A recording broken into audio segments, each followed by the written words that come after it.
Finally, one more thought. Sports are as necessary to divert the mind as the body. So wrote English author and bookseller John Dunton in 1707.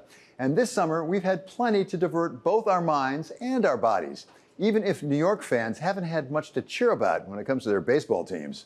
Okay, if you want to field a good team from free agency, that's what it costs. If you want to field, fill all the positions with hopefully quality players, okay? And sometimes you can get it right, and sometimes, things go wrong.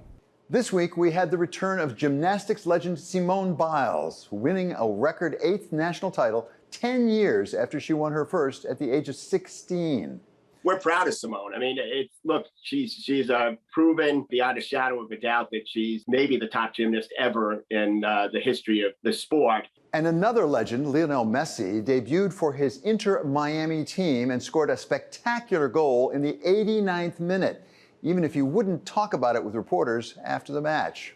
Honestly, the Messi moment has sort of bridged that gap, and now soccer is front of mind for the general public here in the United States. If gymnastics and football, and by the way, are we still calling it soccer in the United States? Well, in any event, if all that isn't enough, others are trying to add some more exotic fare to our list of diversions, like Anurag Jain, working on bringing cricket to the wilds of Texas. We're putting in great infrastructure, getting the top players in the world to come here and play. And what the fans are seeing is an amazing quality product.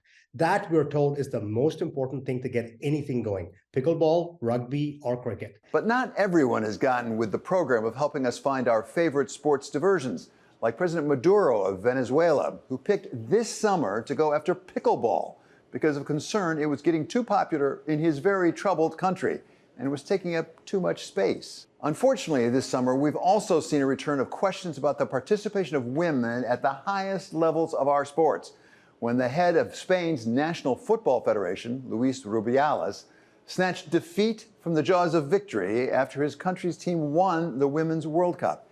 And he decided to celebrate by placing his hands behind the head of a star player, Jennifer Hermoso, and kissing her full on the lips. The Spanish government has interfered now in the situation, saying that he's no longer in a condition to lead the team, and there's also real pressure on the coach too for other issues that played out in the past. So again, it's a sad situation, almost bizarre too, and also it's a shame that the entire win has now been eclipsed by this incident. So maybe it's only fitting that we end our sports summer on two high notes. Over 92,000 fans gathered to watch a women's volleyball match, a record for any women's sporting event ever.